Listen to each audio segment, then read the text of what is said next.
शांति। बहुत अच्छा स्लोगन याद रखेंगे सभी। करो तपस्या, हरो समस्या। करो तपस्या, भागे समस्या। संसार समस्याओं के चक्रव्यूह में फंसता ही जा रहा है। हम देखते हैं पिछले 10 सालों में युग बदल गया। 5 सालों में भारी परिवर्तन मनुष्यों के जीवन में आ गया। एक साल में बहुत कुछ परिवर्तन होता रहता है, होता रहेगा। पापा ने हम सबको बहुत गुह्य ज्ञान दिया है और पहले से ही सब कुछ बता दिया था। अचानक होगा, अचानक होगा, इसके बहुत अर्थ हैं। अचानक विनाश होगा केवल ये नहीं, बहुत मीनिंग है इसके। बहुत सारी घटनाएं अचानक होंगी जो हमें संभलने का भी मौका नहीं देंगी। हमारी क्या स्थिति है, हमने क्या पाया है। परीक्षाएं तो बहुत होती हैं और होंगी। परीक्षाओं का महत्व नहीं होता, महत्व होता है परीक्षा में कितने नंबर लिए। कई बार बहुत होशियार बच्चे भी परीक्षा के समय नर्वस हो जाते हैं, गड़बड़ हो जाती है।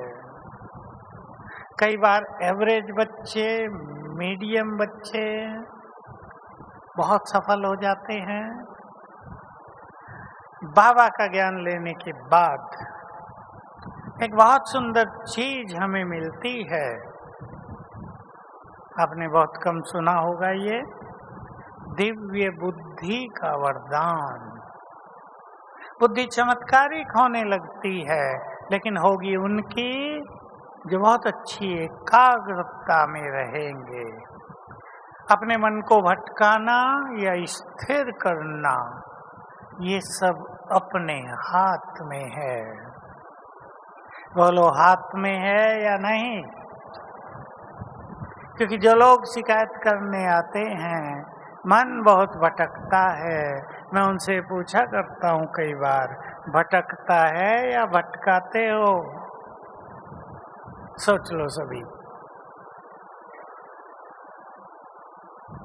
बहुत व्यर्थ सुनते हो,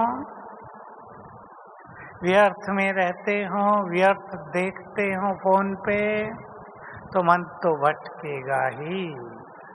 इसलिए बहुत अच्छा वरदान जो बाबा हमें देते हैं श्रेष्ठ बुद्धि का, उसको लेना है। हमारी तपस्या से हमें क्या क्या फायदा होगा। हमारे चित्रों में भी योगी से क्या क्या लाभ होते हैं। जो हंस का चित्र है, पंखों पे लिखे रहते हैं बहुत सारे फायदे। उसके अलावा अब जो परिस्थितियां संसार में बनती जा रही हैं, भय बढ़ता जा रहा है। बोलो, टीचर बहनों को पता है बढ़ रहा है भय दुनिया में। विनाश का भय नहीं, अंदर से उत्पन्न हुआ भय, और उसके कारण लोग नहीं जानते, डॉक्टर भी नहीं जानते। उसके कारण ज्ञानी आत्माएं समझ सकती हैं क्या कारण है उसका। मनुष्य को इस समय उनके पाप डरा रहे हैं, पूर्व जन्मों के, उनके विषय विकार डरा रहे हैं। भय पैदा हो रहा है पूर्व जन्मों में। मृत्यु किसी ऐसे तरीके से हो गई कि मृत्यु के दौरान बहुत डर पैदा हो गया। वो डर अंतर मन में भरा रहता है, वो डरा रहा है। कहीं ये न हो जाए, ये एक संकल्प, कहीं ऐसा न हो जाए, ये बात डरा रही है। जितनी अच्छी हम तपस्या करेंगे, अपने स्वमान को बढ़ाएंगे, चिंतन को महान बनाएंगे, भय खत्म होता जाएगा। आजकल डराने वाली वर्तमान चीजें भी बहुत हैं। तामसिक आत्माओं का प्रभाव बढ़ता जा रहा है, भटकती आत्माओं का प्रभाव बढ़ता जा रहा है। तो मैं पहले आपको तपस्या की 2 सुंदर बातें कह रहा हूँ, और मैं जो कहूँगा आपको वो सबको करना है। ये नहीं कि सुन लिया बहुत अच्छा, वाह क्या अच्छी क्लास कराई, इससे हमें खुशी नहीं होती। जो चीज मैं आपको कह रहा हूँ वो है अपने चारों ओर आभा मंडल बनाना, प्रभा मंडल, इंग्लिश में ओरा कहते हैं। और वो काम सभी करेंगे, एक बार सवेरे, एक बार शाम को, रात को, केवल 2 बार अपने चारों ओर आभा मंडल बनाएंगे। आभा मंडल समझते हैं सभी? जो न समझते हैं हाथ उठाओ, मैं बताऊं क्या होता है। उठाओ हाथ, डरने की बात नहीं, आपको कोई नहीं देखता है। आभा मंडल, आपने देवताओं के चित्रों के चारों ओर घेरा देखा होगा लाइट का, इसे आभा मंडल कहते हैं। यह आभा मंडल कितना प्रभावी होता है, छोटा सा उदाहरण, रामायण तो सबने देखी है सीरियल पे। मेघनाथ का जब युद्ध हो रहा था, सब मर गए थे, रावण और मेघनाथ बचा था। तो रावण ने मेघनाथ को पर्वत पर भेजा कि दिग्विजय यज्ञ करो। वो यज्ञ कर रहा था। अगर उसका यज्ञ सफल हो जाता है तो रावण को कोई नहीं हरा सकेगा। इधर राम को उसकी सेना के गुप्तचरों ने बता दिया, विभीषण ने बता दिया। राम ने लक्ष्मण को और अपनी सेना को भेज दिया यज्ञ को विध्वंस करने के लिए। यज्ञ में पानी डाल दिया, कुछ कुछ कर दिया, यज्ञ नष्ट हो गया। जो कुंड थी, वेदी थी, वो बुझ गई। अभी मेघनाथ को क्रोध आना ही था, उसने हथियार उठा लिए, इधर लक्ष्मण उधर मेघनाथ। अब सुन ले ध्यान से, 3 बहुत पावरफुल अस्त्र थे मेघनाथ के पास।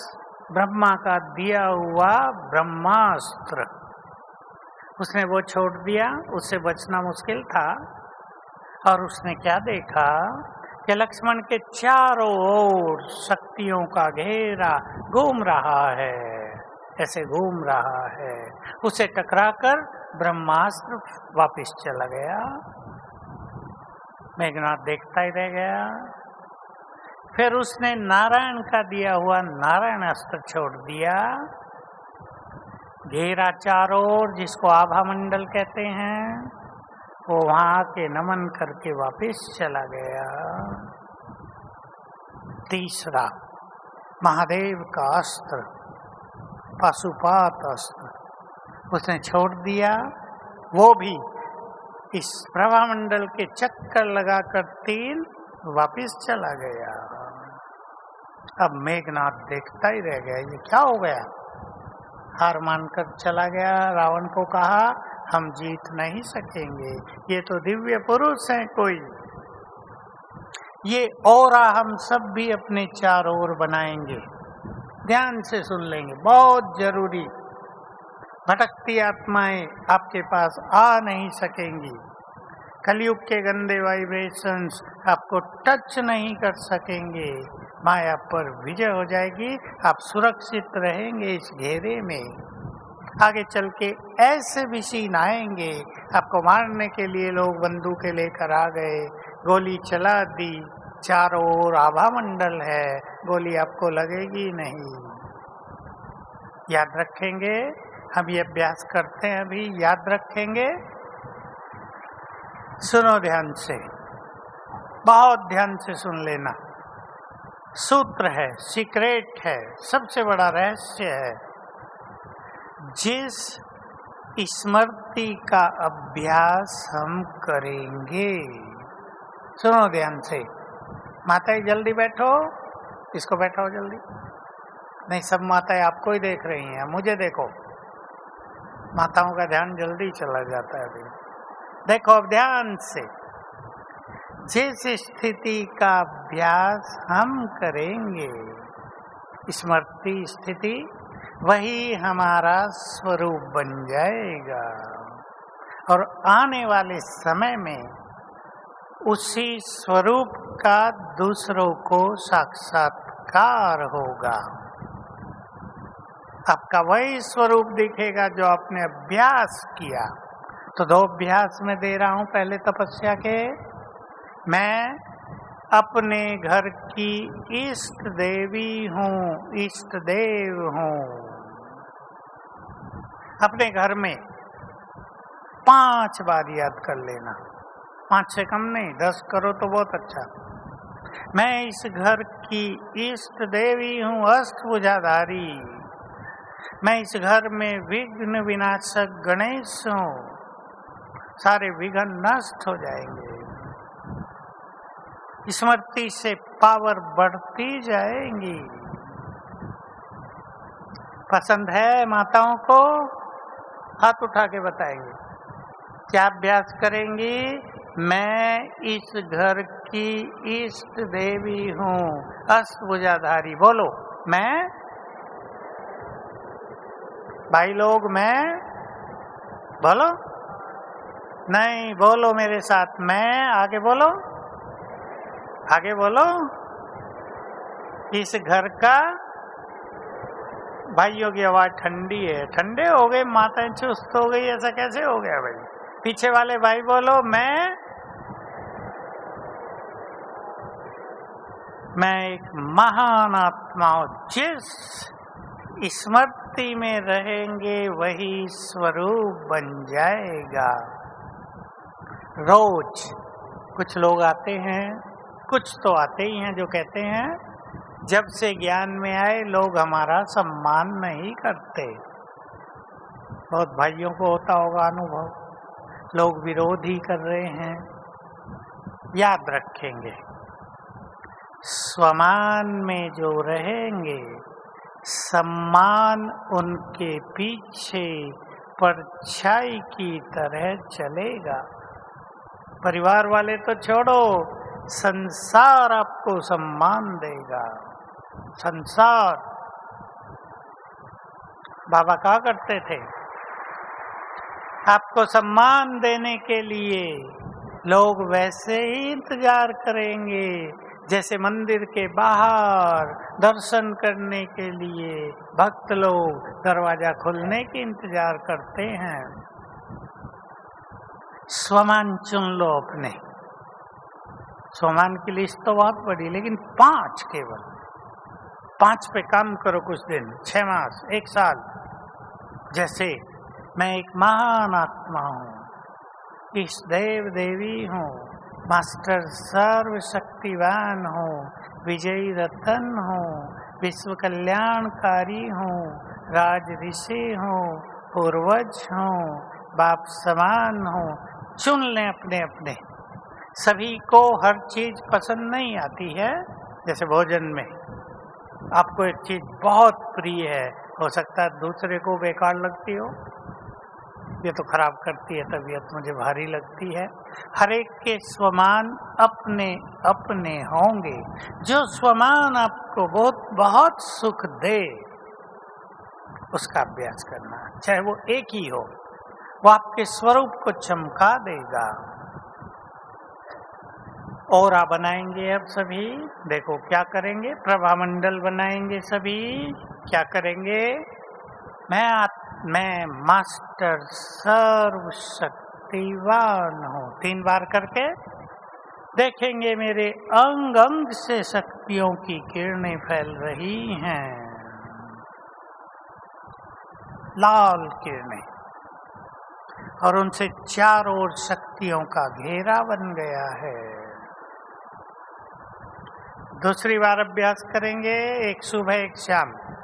मैं परम पवित्र हूँ। पवित्रता की गोल्डन किरणें मेरे अंग अंग से फैल रही हैं।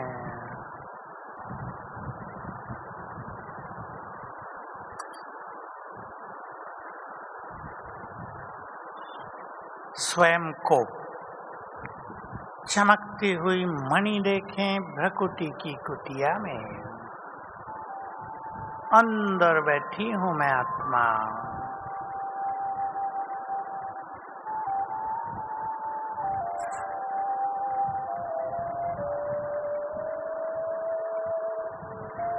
मैं बहुत शक्तिशाली हूँ।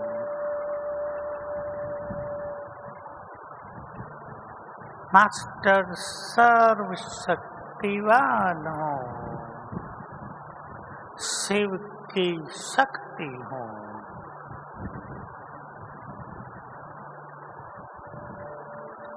मेरे अंग अंग से चारों ओर शक्तियों की लाल किरणें फैल रही हैं। फैलते हुए देखें किरणें, ये कल्पना नहीं है, वो फैल ही रही हैं।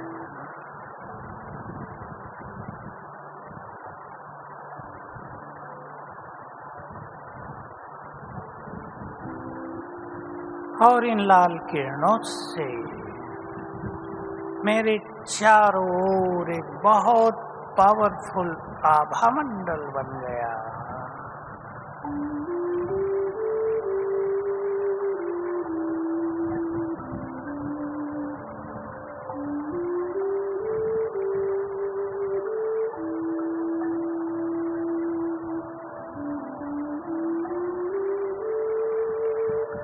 बैठ जाए इस आभा मंडल के बीच में।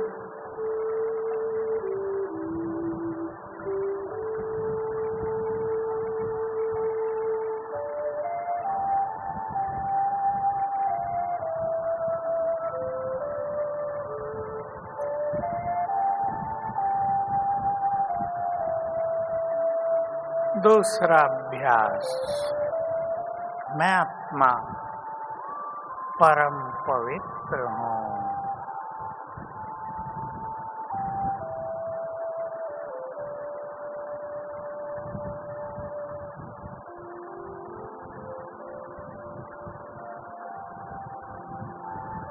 मेरे अंग अंग से पवित्रता की गोल्डन किरणें, सुनहरी किरणें चारों ओर फैल रही हैं।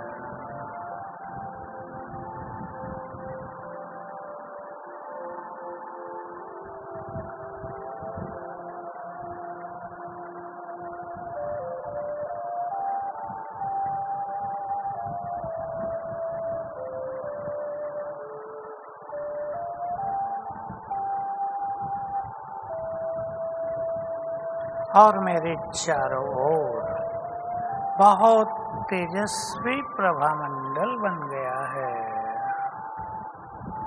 मैं इस प्रभामंडल के बीच में हूँ।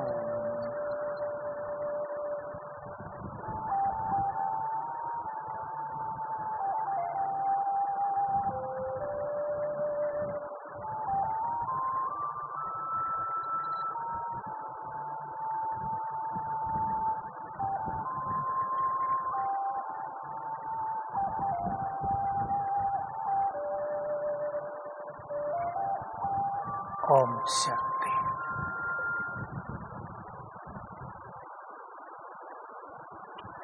ये दोनों अभ्यास किसी भी टाइम 4 बजे, 5, 6, 7 शाम को भी किसी भी टाइम सबको करने ही हैं। जो सेंटर की बहनें बैठी हैं वो ये आभा मंडल अपने सेंटर के चारों ओर भी बना सकती हैं। और आप सभी घरों में रहने वाले अपने घरों के चारों ओर सेफ हो जाएंगे घर। क्योंकि आज तक के बहुत अनुभवों से देखा गया, जिस घर के ऊपर बाबा का झंडा लहरा रहा है, भटकती आत्माएं आती नहीं, डरती हैं। इसलिए दिलों पे तो झंडा लहराना ही है, लेकिन घर पे भी लहरा देंगे। तपस्या करनी है माताएं जो चाहते हैं तपस्या करें। हाथ उठाओ जरा भाई लोग भी, अच्छा, कुछ करना पड़ेगा, ऐसे नहीं हाथ उठाने से तपस्वी बन जाएंगे। सोचा हाथ तो उठा दिया था, अब तो हो गया काम। अब मैं दूसरा प्रश्न पूछता हूँ, ईमानदारी से उठा देना, कोई एक दूसरे को नहीं देखेगा भाई, लग जाना है किसी को। अपने अपने योग से कौन संतुष्ट हैं? अच्छा, इतने बहुत अच्छा, बधाई हो आप सभी को। क्योंकि जो योग से संतुष्ट, जीवन से संतुष्ट, 2 स्वमान और ले लेना, स्वमान तो बहुत हैं। सवेरे उठते ही करना, मैं सहनशीलता की देवी हूँ। पहले माताओं को कह रहा हूँ, मैं संतुष्टता की देवी हूँ। भाई लोग, मैं सर्व खजानों से भरपूर संतुष्ट आत्मा हूँ, बहुत सहनशील हूँ, मेरे पास सहन शक्ति है। सर्दी गर्मी, सुख दुख, मान अपमान, निंदा स्तुति, सबको सहन करने की शक्ति मेरे पास है। सबसे कठिन सहन करना क्या होता है पता है? अपमान। मनुष्य सब कुछ सहन कर सकता है, अपमान 2-4 बार तो कर ले, लेकिन साथी सदा ही अपमान करते हो, भारी होता है। लेकिन अगर स्वमान में रहेंगे तो आपके वाइब्रेशंस दूसरों को अपमान भी करने नहीं देंगे। वाइब्रेशंस का दूसरों पर गहरा इफेक्ट होगा, उनमें सम्मान की भावना पैदा हो जाएगी। मैं तपस्या के कुछ स्वरूप आपके सामने रख रहा हूँ। प्लान हर एक को खुद बनाना है, क्योंकि तपस्या में अगर ढीले रह गए, सेवा भी ढीली रह जाएगी। परिस्थितियां जब जीवन में आएंगी, हार ही हार होगी, निराशा हो जाएगी, लगेगा कहाँ फंस गए आके। ज्ञान योग भगवान से मिलन सब फीका लगेगा। इसलिए योग सहज तो जीवन सहज। और सभी भाई बहनें एक बात पे गौर करें, बहुत ध्यान देने की बात है। हमें अपने जीवन को सहज बनाना है। इस सहजता के मार्ग में कठिनाइयां बहुत हैं आजकल। सहज रहना सहज काम नहीं रह गया है।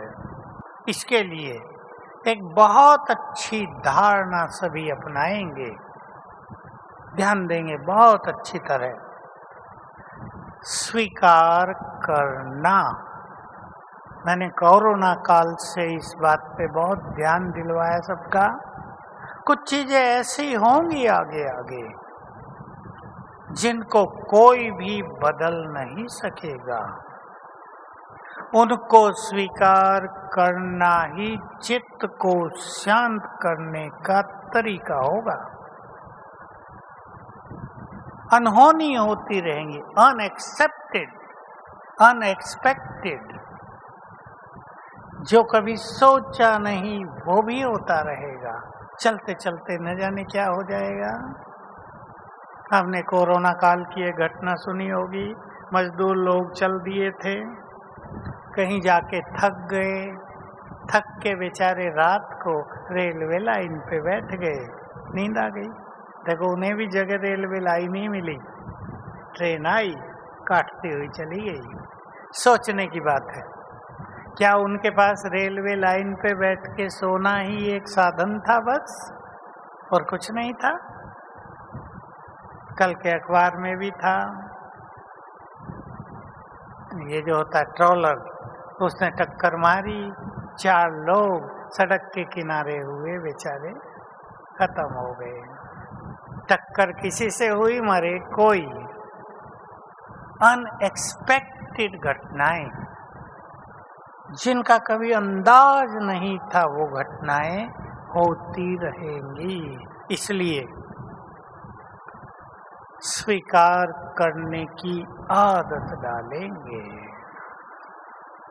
बाबा एक बहुत बड़ी बात कहते हैं मुरलियों में, सुनने वाले उसको सुन के इधर से निकाल देते हैं, लेकिन बात बहुत गहरी और गंभीर है। क्या? जो कुछ आंखों से देखते हो वो नहीं रहेगा। अब छोटी बात है क्या ये? न धन रहेगा, न मकान रहेंगे, न पद पोजीशन रहेगा, न बच्चे रहेंगे, न माता पिता रहेंगे। विस्तार यही होगा ना इसका, कुछ नहीं रहेगा। इसमें अपनी स्थिति को संभालना, स्वीकार करना ही होगा। युग बदलेगा, मिट्टी का संसार सोने का संसार बनेगा, बहुत कुछ होगा।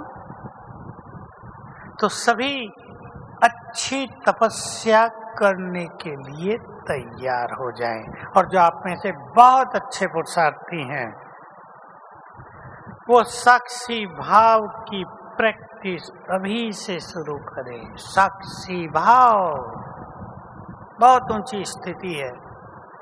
ज्ञान मार्ग की साधनाओं की सर्वोच्च स्थिति साक्षी भाव। मैं दो चार बातें सुना देता हूँ तपस्या की बात करने से पहले। ये ड्रामा खेल है संसार का, इसमें हर आत्मा अपना अपना पार्ट बजा रही है। यहाँ किसी का कोई दोष नहीं है। जरा एक बार याद कर लिया करो रोज, एक बार। मैं 5 पॉइंट बताता हूँ, कम से कम पांचों को एक बार पढ़ लिया करेंगे और जरा इस संसार को इसी नजर से देखा करेंगे। दूसरी बात, ड्रामा का हर सीन कल्याणकारी है। हमें दिखता है कुछ भी कल्याणकारी नहीं है, सब बिगड़ा हुआ है, पर ड्रामा का ज्ञान हमें कहता है हर सीन कल्याणकारी है। तीसरी चीज, जो कुछ हो रहा है, ये सबसे गहरी बात है, वही सत्य है, वही होना चाहिए। बहुत गहरी बात है, संपूर्ण ज्ञान चाहिए इस बात को समझने के लिए। क्योंकि जो कुछ किसी के साथ हो रहा है वो उसके कर्मों का ही फल है। वही होना चाहिए, वही सत्य है। इस पे चिंतन करेंगे और इसे प्रैक्टिकल में यूज करेंगे सभी। ड्रामा जो बीत गया, ध्यान से सुनेंगे सभी। ड्रामा, उसमें जो सीन बीत गया उसको रिपीट होने में 5000 वर्ष लगेंगे ना। इसलिए उसको भुला देना है, उसके प्रभाव को भी भुला देना है। प्रभाव बहुतों पे रहता है। मृत्यु हो गई किसी की, उसका प्रभाव छाया रहता है दिमाग पे, जबकि सब जानते हैं उस चीज को वापस नहीं किया जा सकता। बहुतों ने अपनी खुशी खो दी, शांति चली गई। बाबा के प्रति भी वैराग्य हो गया, बाबा भी अच्छा नहीं है, मेरे साथ ऐसा क्यों किया बाबा ने। सोचते हैं बाबा ही दोषी है, जैसे भक्ति में कह देते थे ना, सुख दुख भगवान ही देता है। सोचते हैं ये सब बाबा पता नहीं मेरे से ही क्यों कर रहा है। कई तो ऐसे भी कहते सुने गए, बाबा को मेरे से क्या दुश्मनी है। बाबा को दुश्मनी दोनों शब्दों का मेल ही नहीं है। जो कुछ हो गया पूरा हुआ, उसको बदलना किसी के हाथ में नहीं है, उसको भुला देना है। और सबसे पावरफुल और एक बात, भविष्य पूर्व निश्चित है। इंग्लिश में कहते हैं प्रीडेस्टाइन्ड, पहले से ही निश्चित। इस बात पे चिंतन करने से बेफिक्र बादशाह बन जाएंगे। बेफिक्र बादशाह बन जाएंगे। और भी बहुत सारी ड्रामा की पॉइंट हैं, उनको चिंतन में लाकर उनका अभ्यास कर लेना। अभी लिख लो, जो अच्छी तपस्या करना चाहते हो, डायरी पेन है, मैं बहुत सारी बातें लिखा देता हूँ।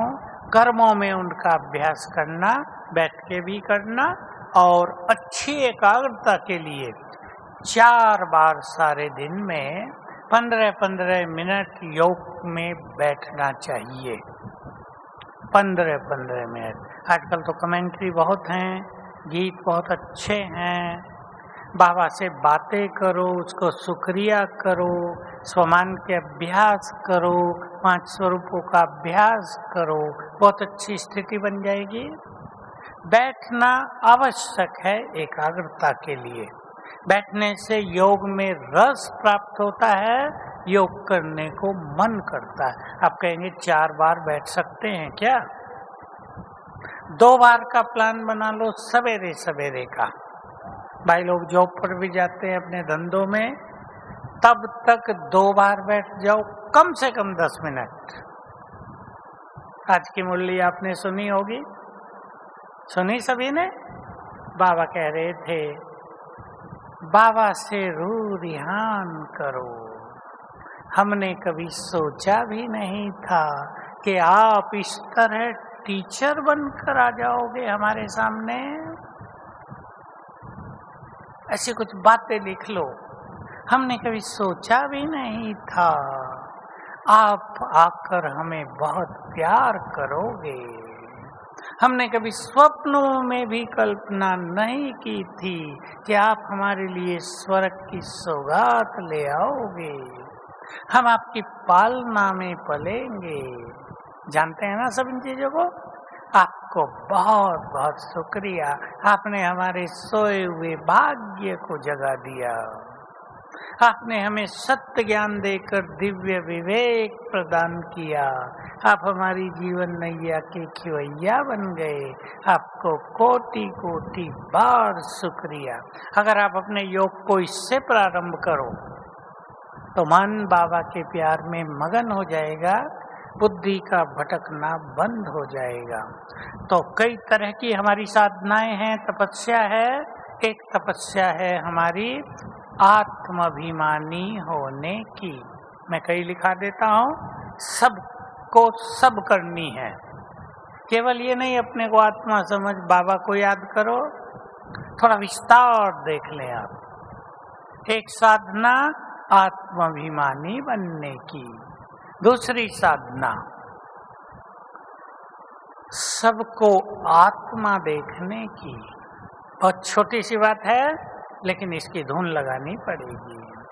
तीसरी साधना बुद्धि को स्थिर करने की। चौथी साधना 5 स्वरूपों का अभ्यास करने की। 5वीं साधना बीज रूप और बाबा से भिन्न भिन्न तरह के योग से नाते जोड़ने की। कितने हो गए? 4-5। नेक्स्ट, बाबा मेरा है। देखो शब्द बहुत सिंपल है, मेरा बाबा, लेकिन बाबा मेरा है, इसकी गहरी फीलिंग भगवान कहने से दूरी बन गई बहुत। अब वो मेरा है। स्वमान की हमारी बहुत बड़ी साधना है। स्मृति स्वरूप होना बहुत बड़ी साधना है। और लास्ट साधना कहेंगे संसार को सकाश देना।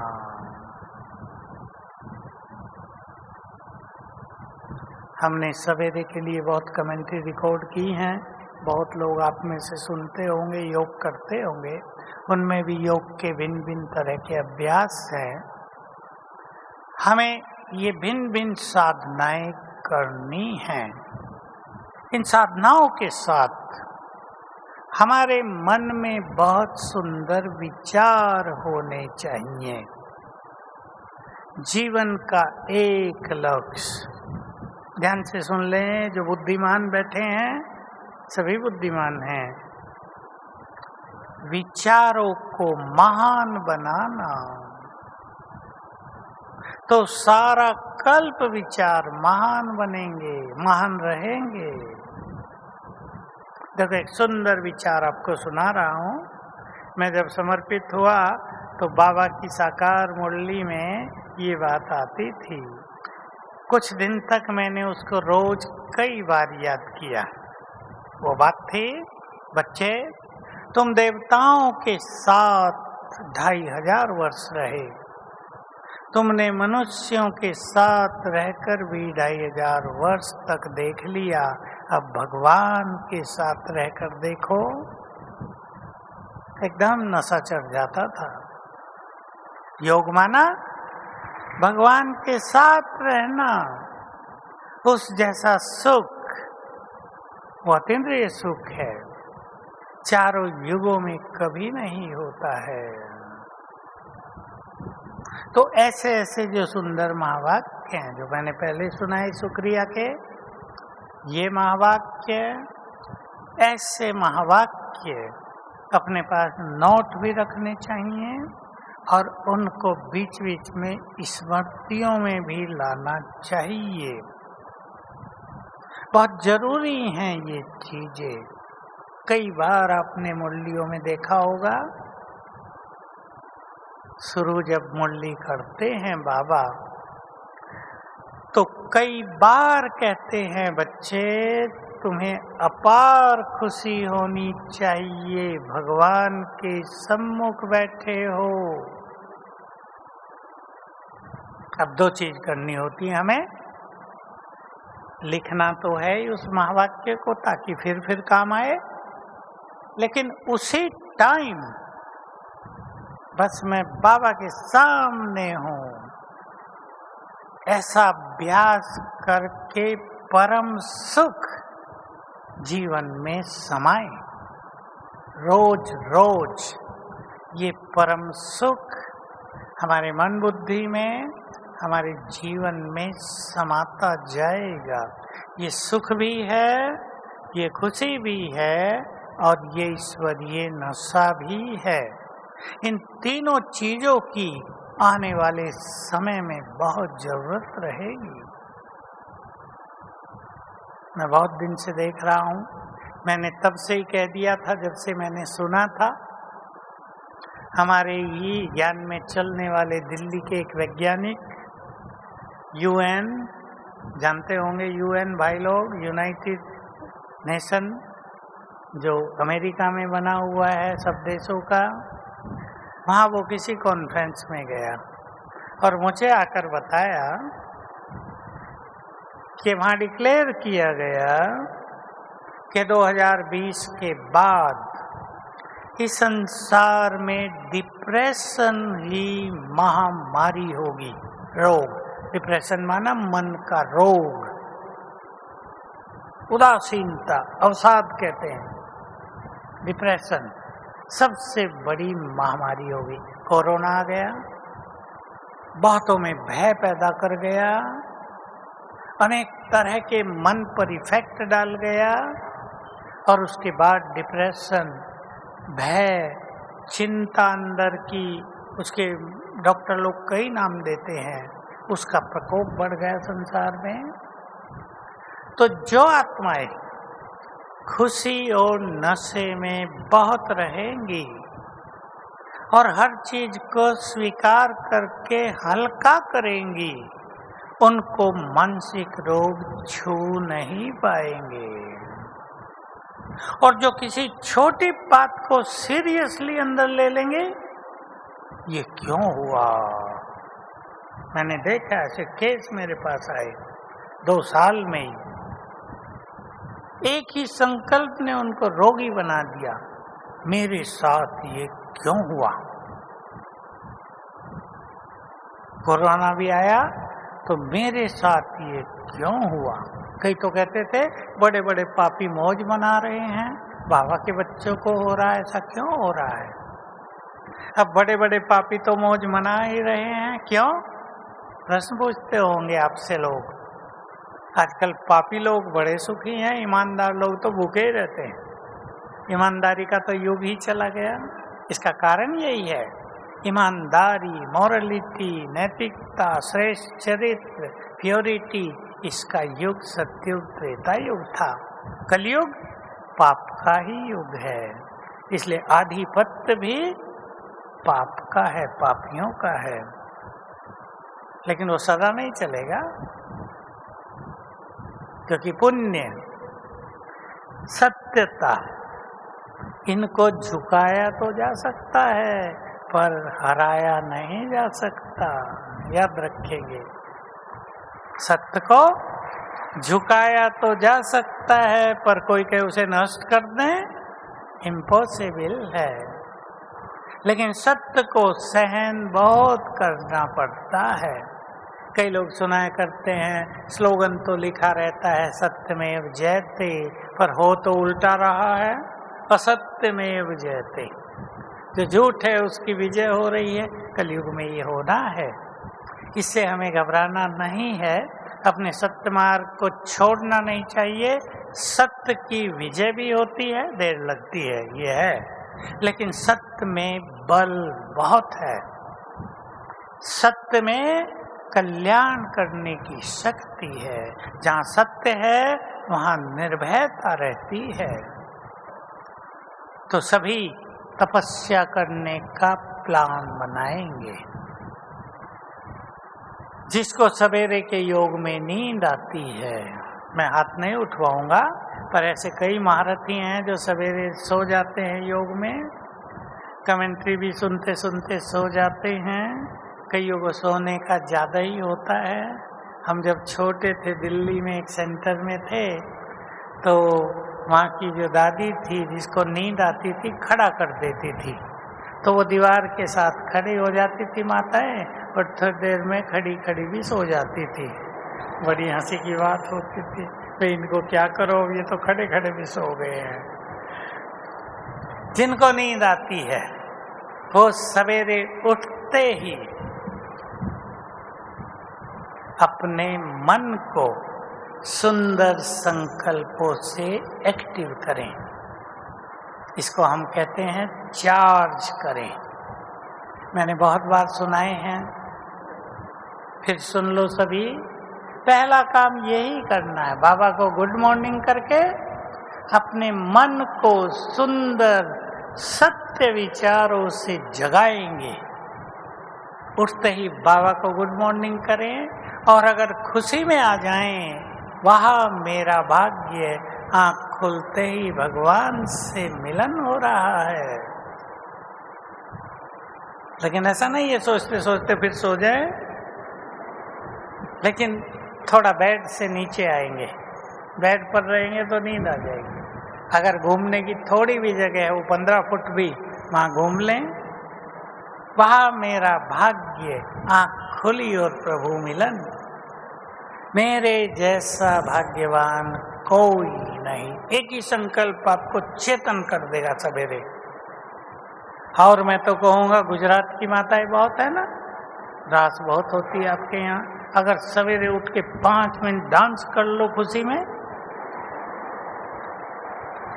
डांडिया रास ना करना, नहीं तो घर वाले जग जाएंगे कि सवेरे सवेरे क्या करने लगी। मन को रास करा दो, शरीर को भी करा दो, सुस्ती खत्म। मेरे जैसा भाग्यवान कोई नहीं, मैं बहुत सुखी हूँ। भूल से भी न सोच लेना मैं बहुत दुखी हूँ, जो सोचेंगे वही बढ़ जाएगा। मैं बहुत धनवान हूँ। मैं कई संकल्प बता रहा हूँ, चुन लेना अपने अपने। मेरा जीवन निर्विघ्न है, विघ्नों से मुक्त है। मेरे साथ सब कुछ बहुत अच्छा होगा।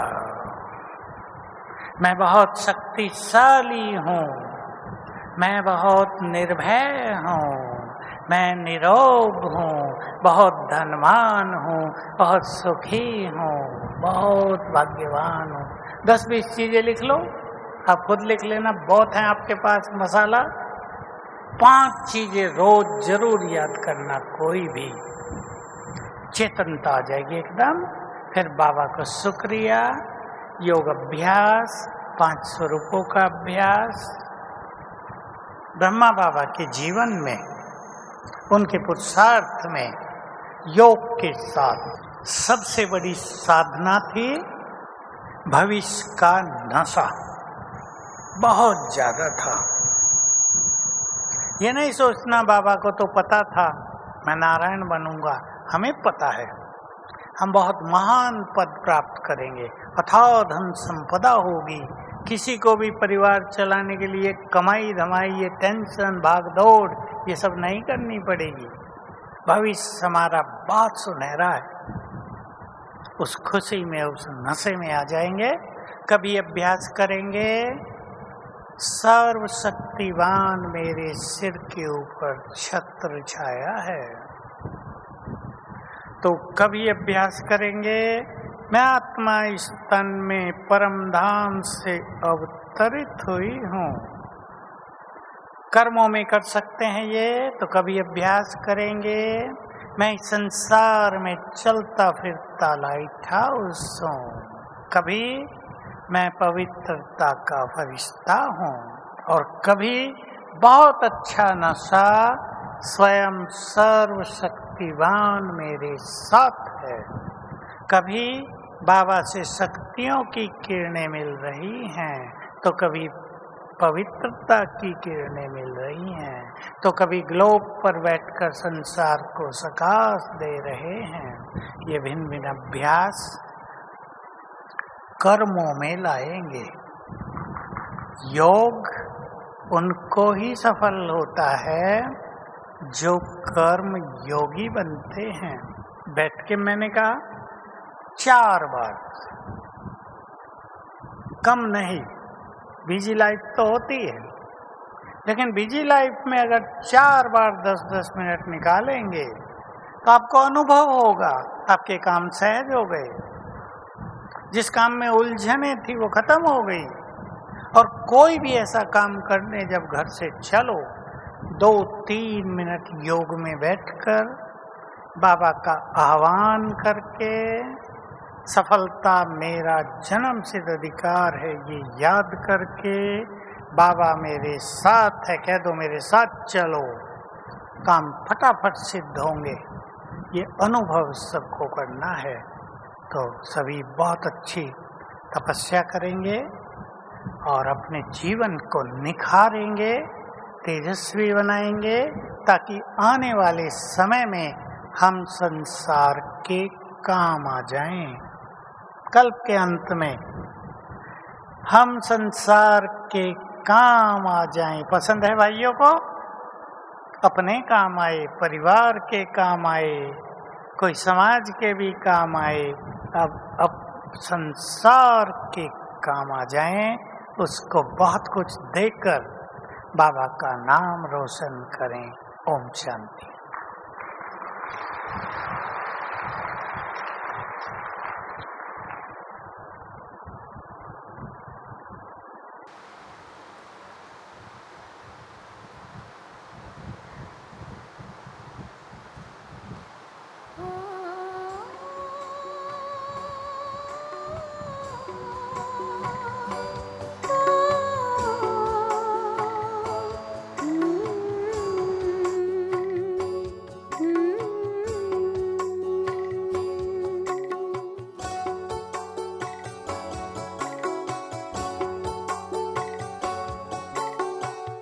चले वतन की ओर डाल के प्रेम की डोर, हम चले वतन की ओर डाल के प्रेम की डोर। बाबा खींच रहा है आज सहज ही अपनी ओर, हम चले वतन की ओर।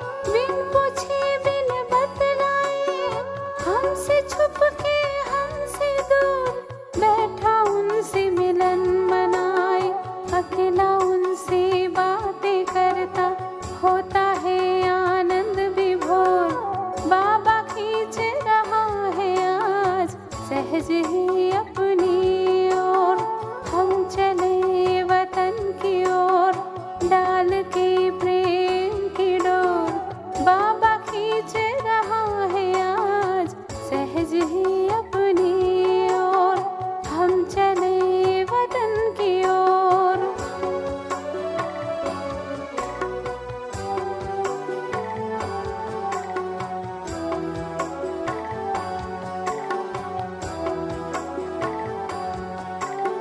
तब से